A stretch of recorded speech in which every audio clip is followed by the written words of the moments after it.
ঈশ্বরচন্দ্র বিদ্যাসাগর বলেছেন, কাউকে ক্ষমা করা সত্যিই একটা মহৎ গুণ, তবে একই মানুষকে বারবার ক্ষমা করা বোকামি। আসসালামু আলাইকুম আমার ভাই বোনেরা, কেমন আছেন? আশা করি ভালো আছেন। আজকে আমি কি রান্না করব সেটাই আপনাদের সাথে শেয়ার করব। আশা করি সম্পূর্ণ ভিডিওটি দেখে পাশে থাকবেন। আজকে আমি রান্না করব নতুন আলু দিয়ে মুরগির মাংস, সাথে লাউ শাক ভাজি।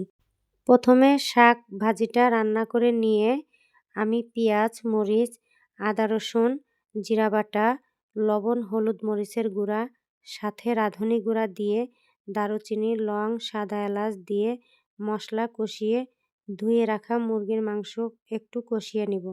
কিছুক্ষণ পরে নতুন আলুর সাথে কিছু চুইঝাল দিয়ে আবারও ভালো মতো কষিয়ে ঝোলের পানি দিয়ে দিব।